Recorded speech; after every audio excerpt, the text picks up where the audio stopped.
Kemarin saya bikin VT tentang kenapa sih warga Malaysia itu merasa lebih kaya dari warga Indonesia. Di situ ya mayoritas netizen Malaysia itu nggak terima tuh dengan VT saya. Mereka merasa kalau kita ini orang Indonesia merasa lebih kaya, dan mereka tuh nggak terima itu. Mereka tetap kalau Malaysia itu merasa lebih maju begitu kan. Itu banyak netizen Malaysia yang begitu. Tapi ada juga sih netizen Malaysia yang memang memahami konteks dari video itu. Berarti dia itu nonton sampai selesai dan memang dia memahami betul konteksnya gitu loh. Karena memang saya buat video itu tidak ada satu kata pun saya merendahkan Malaysia, itu tidak ada, ataupun warga Malaysia. Di situ saya kalau memahami konteksnya, mau nonton secara utuh video itu, konteksnya apa sih? Konteksnya itu adalah saya ingin menjelaskan apa sih arti kekayaan, apa sih arti kebahagiaan gitu loh. Yang benar itu memahami kebahagiaan, memahami kekayaan itu seperti apa. Nah, makanya saya jelaskan di video itu, tapi itu hanya untuk orang-orang yang memahami konteks. Ternyata setelah saya nilai netizen Malaysia dengan netizen Indonesia ya sama aja. Sama ajanya gimana? Kalau baca atau kalau dilihat video itu hanya sepotong, tidak memahami konteks gitu. Akhirnya apa? Ya marah-marah gitu loh. Justru malah menghujat balik gitu loh. Padahal saya tidak menghujat mereka, tapi mereka malah menghujat saya habis-habisan di kolom komentar. Ya saya maklumi aja, mungkin tingkat intelektualnya sampai di situ. Sama orang Indonesia juga begitu ya. Tapi nggak apa-apa lah. Cuma yang mau saya ambil poinnya di sini adalah ketika mereka merasa lebih hebat, merasa lebih kaya, ternyata apa yang mereka akui itu ya hanya fata morgana. Karena pada kenyataannya orang paling kaya di Malaysia itu siapa? Keturunan Chinese, Robert Kwok loh ya gitu ya. Sama di Indonesia juga. Siapa sih orang paling kaya di Indonesia? Ya Prayogo, Bapak Prayogo ini ya keturunan Chinese juga begitu loh kan. Nah, yang ingin kita bahas di sini adalah kenapa sih Malaysia, Indonesia itu orang paling kayanya itu keturunan Chinese, dan yang menguasai 60% ekonomi di dua negara ini ya keturunan Chinese gitu loh. Nah, untuk menjawab ini, ayo kita bongkar bersama dari sisi histori ataupun sejarah. Dengan sejarah kita akan mendapatkan jawaban dari pertanyaan tadi. Kenapa keturunan Chinese di Indonesia dan Malaysia bisa menguasai 60% ekonomi, bahkan menjadi orang paling kaya di dua negara ini? Oke, pelan-pelan ya, biar paham nih, biar nggak salah paham lagi di sini. Saya tidak akan pernah menyudutkan satu etnis apapun di sini. Saya hanya ingin memberikan satu edukasi aja. Oke, kita jawab pertanyaan tadi dengan sejarah, dengan histori ya begitu. Kedua negara, baik itu Malaysia ataupun Indonesia, itu sama-sama pernah dijajah oleh negara lain. Kalau Indonesia salah satunya pernah dijajah oleh Belanda. Kalau Malaysia salah satunya pernah dijajah oleh Inggris kan begitu. Nah, para penjajah datang ke dua negara ini kepada, sebelumnya kan mau Malaysia mau Indonesia itu dulunya kan satu ya kan, Nusantara itu kan begitu. Nah, datanglah ke Nusantara, yang Inggris datang ke Malaysia, yang Belanda datang ke Indonesia, waktu itu masih dalam Nusantara gitu kan begitu. Nah, mereka datang itu dengan misi ingin menguasai sumber daya alam kan. Tapi sebelum mereka menguasai sumber daya alam, ada satu sebelumnya itu yang diserang dari warga lokal. Kalau Malaysia kan Melayu ya. Kalau di Indonesia ada Melanesia, ada Melayu, macam-macam lah. Yang kita sebut aja warga lokal. Yang dijajah pertama kali itu sebelum sumber daya alamnya adalah mentalnya, mental orang lokalnya. Yaitu apa? Menyerang mental lokal ataupun menjajah mentalnya.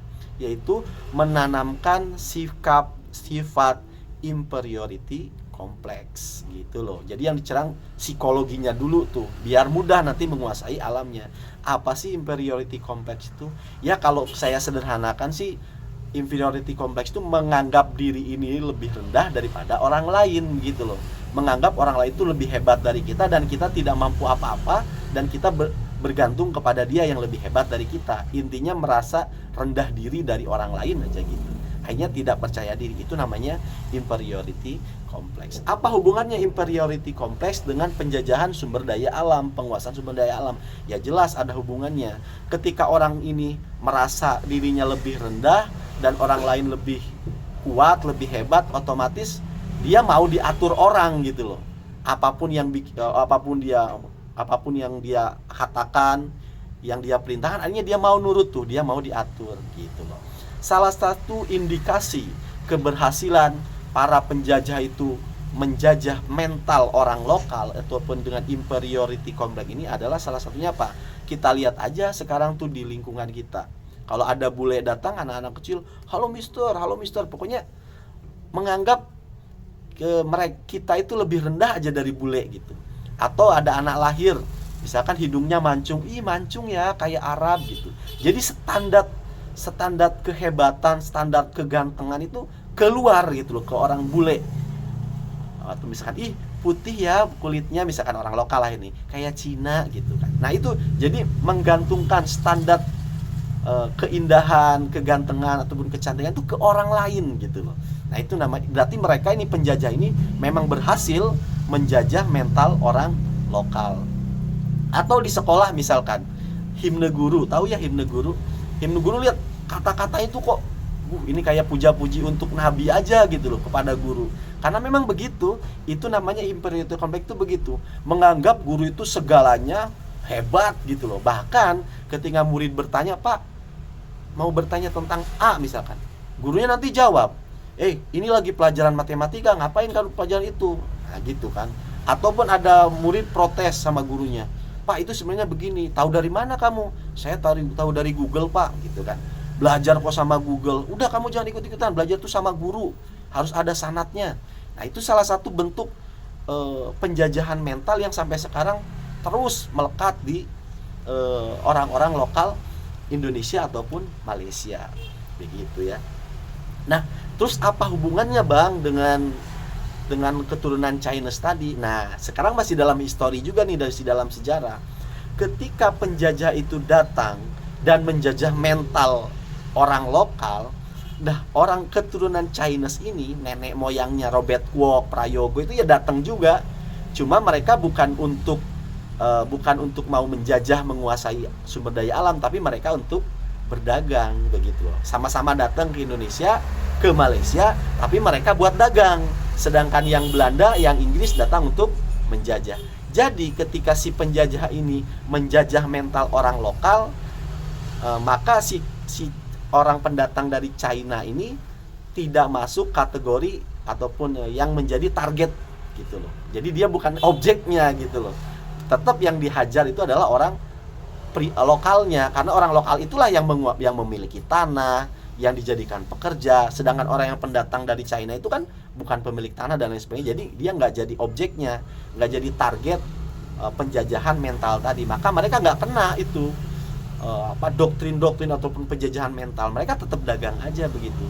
Nah, maka ini diwariskan turun-temurun. Kalau yang orang Indonesia, orang Malaysia diwariskanlah turun-temurun inferiority kompleksnya itu tadi. Mental merasa diri lebih rendah sedangkan orang lain itu lebih tinggi, itu diwariskan turun-temurun. Dan orang yang keturunan Cina kemudian menetap di Malaysia atau menetap di Indonesia juga sama, menurunkan mentalnya kepada anak keturunannya. Nah, akhirnya anak keturunan ini yang keturunan China tidak punya mental inferiority complex, sedangkan orang lokal itu masih memiliki inferiority complex. Makanya beda tuh. Anak-anak keturunan Cina sekolah untuk meneruskan bisnis orang tuanya kan, ataupun untuk membuka bisnis baru. Tapi orang lokal sekolah mau apa? Mau kerja, biar kerja enak, biar dapat pekerjaan lebih baik, begitu. Itu dua mental ini memang diwariskan oleh leluhurnya, itu berbeda. Yang satu memang buat wirausaha, yang satu buat menjadi pekerja. Dan kita lihat kurikulum di sekolah, isinya bagaimana? Dia mendidik siswa untuk menjadi karyawan kan. Coba kamu sekolah dari mulai SD sampai sekarang, sampai SMA, apa kuliah gitu.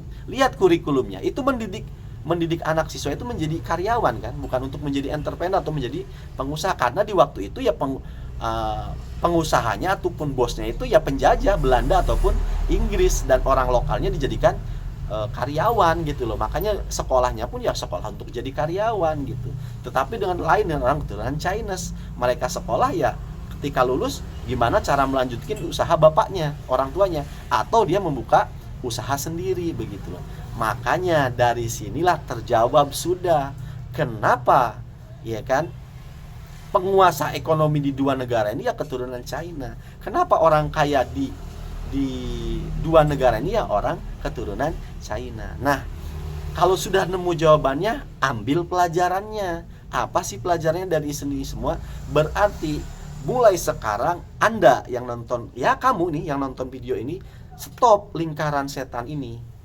Di stop dari Anda. Jangan kamu turunkan lagi mental inferiority complex itu kepada anakmu gitu loh. Mulai didik anakmu sekarang untuk sikap berpercaya diri.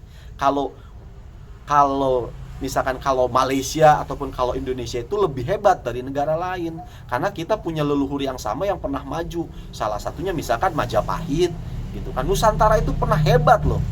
Satu-satunya yang punya kapal laut terbesar ya Nusantara di waktu itu gitu. Nah, kita itu punya nenek moyang yang hebat gitu loh. Nah, itu tanamkan ke anak kita, jangan jadi bermental inferiority complex. Kita putus dari kita. Kalau kita sebagai warga lokal ingin maju ataupun ingin menyamai dari keturunan China begitu. Ayo belajarlah kepada orang-orang China ini, karena memang hadis Nabi juga jelas, belajar, tuntutlah ilmu walaupun sampai ke negeri